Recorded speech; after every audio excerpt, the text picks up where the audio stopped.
Hi guys, my name is Cyndi Baldermann and I do props for the Sauk in Jonesville, Michigan. And I'm going to talk to you today about how I go about doing props and where I start. And then I'm also later going to show you a very specific prop that I did for the last show that I did. Well, the next show we have coming up is Stuart Little later this summer that I'm doing. And where I would start with props is I would open my script up, I would read the whole thing through, and then highlight every single prop that's in here. Then the next thing is I'm going to start making lists. First, I'm going to make a list of what prop is in each scene and act, and have that as a base, like kind of outline for what I need to do with the show. And then I'm going to start making lists of where I'm going to gather up the props from. So obviously I'm going to start with what we have in the theater. So I'm going to take you upstairs a little bit later and show you kind of that area. So I would go up there and look in storage and see what we have to contribute to the props that I need. Then I have some stuff at home that I might use, some more common items.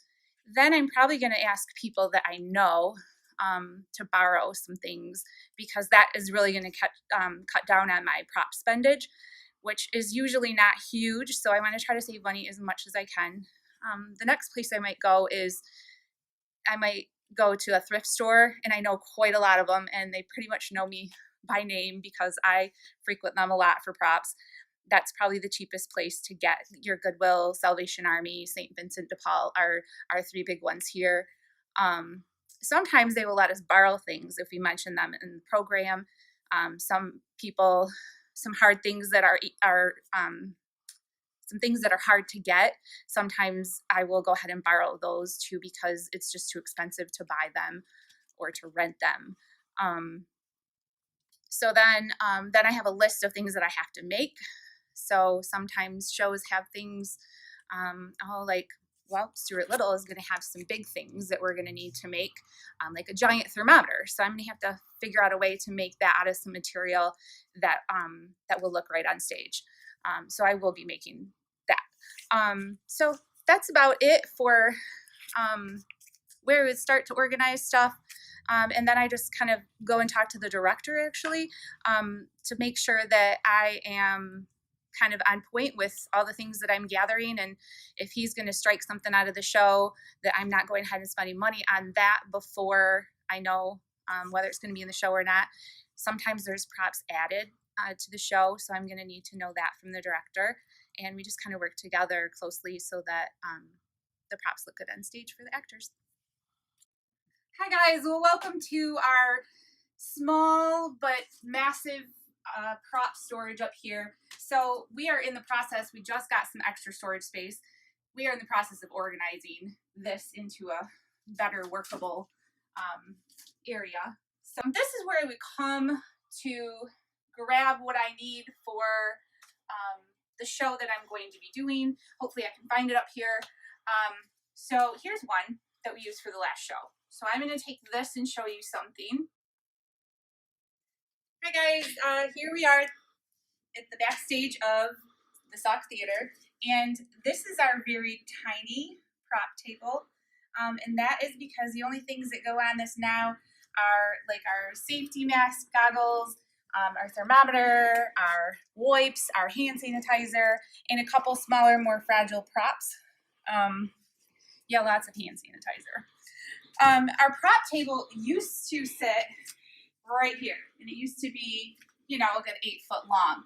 But because we're tight on space, and we also don't want everyone touching the props all the time, we now have this small prop table. This has happened during COVID. But normally I would line up all the props on the table over here. And sometimes if there's a lot of smaller things, or it's a prop heavy show, I might even label with a piece of paper spread across the table, label so that the prop goes back in the same spot every single time, so we don't get lost props. Things can even go under the table, like suitcases or sleeping bags or blankets, bigger items that we might use. So how do we change that for where do the props go? I mean, these can't be the only props that we have for the show that's coming up. We actually have taped off lines in sections, about 8-foot sections, for each actor or actress, because that is their area to stay in. They can only stay there. They can use the bathroom if they need to, but they don't stay in the dressing room because we have to stay distanced during COVID. And so each actor or actress has their own section of backstage to stay in. Their props go there. Their mic goes there. Their costumes go there. They have a box with all their costumes in it. Sometimes they might need to be hung up.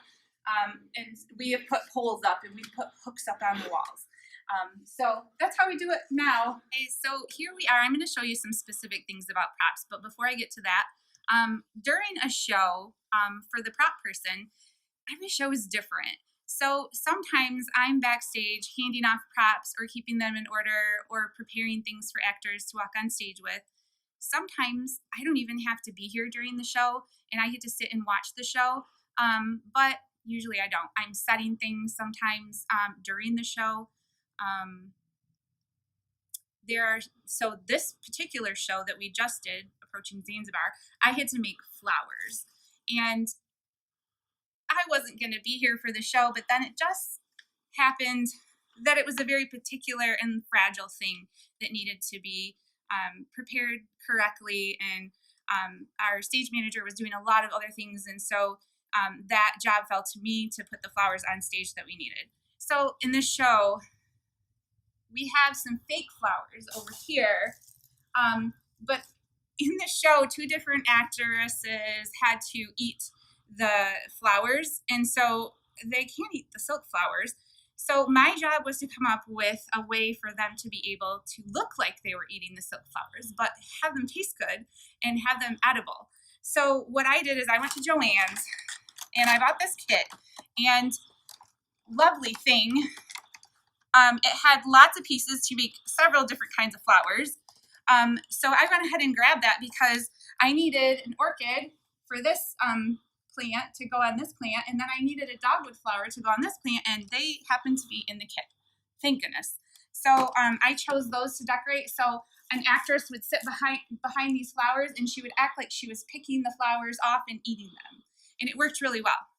So I also had to buy this gum paste. So if you've never worked with cakes, this is kind of what it is. It comes white and you can color it with food coloring, but it's kind of like Play-Doh, but it's like a thicker frosting sort of material. So what I would do is get a little bit, use my little roller here and roll it out on my cutting board like so until it's big enough.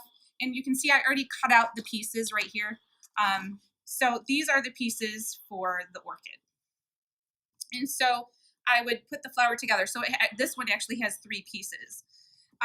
But the first thing I had to do, so in the kit there's a book and it kind of shows you how to make the flowers.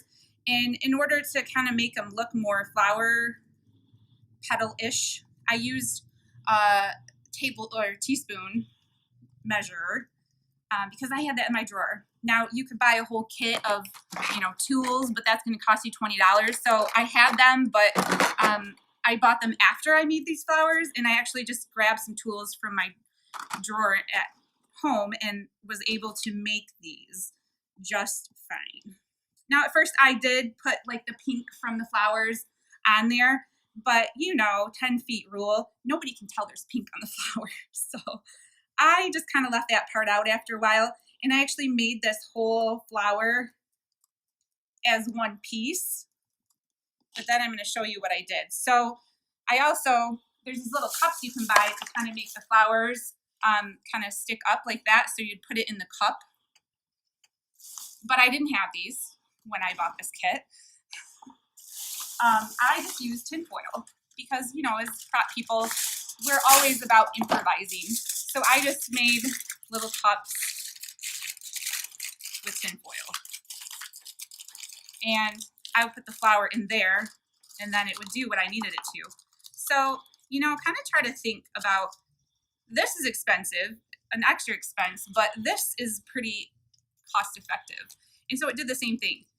So then what I do before the show is I would take these flowers, they're set backstage, and I'd only put, because it was easier for the actress to grab them off of the tops of the flowers, I would separate the petal, and then I stuck them in the same spot every night, kind of on top of the flower, so that she could then grab it off the flower. And now, as the audience, you can't see that that's, you know, something separate from what it is, but it looked like she was picking a petal of the flower, and then she could hold it in her hands, and you could see that she had a petal in her hand.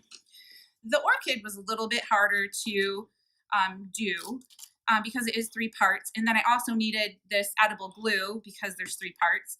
But you would do the same thing, kind of smooth out the sides. I'm doing it really fast.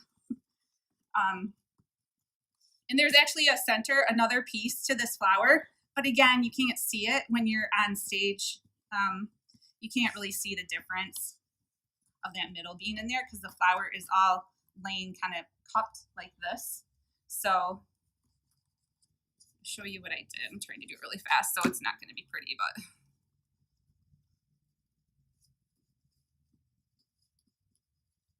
so just smoothing them all out, like, so they look like more like petals and not just flat.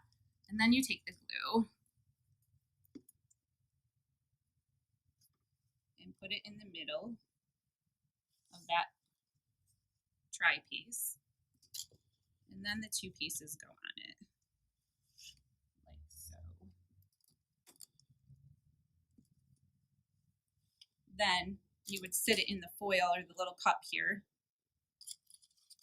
play with it a little bit, and it will sit out and dry a little bit so that it will sit up like this, like a flower.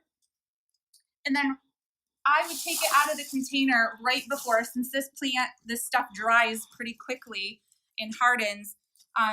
This plant would be sitting on the prop table, and I would go, the flower was needed at the end of the show, towards the end. So I didn't want it to like fall off of there. So right before I was taking it on stage, I would take it, and this is actually the handle to those freezy ice pops that you can make at home that you can pour juice in. So I strapped it to the plant, and the leaves are kind of hiding it, so you can't really see it from stage. And then I would lay the flower on that. And then the actress, when it was time for her to grab the flower to eat it, she would just grab it so easily off the plant, and that, well, this wouldn't come off, but she would grab the whole flower, and then she actually had to give it to another actress too, and they both ate it together.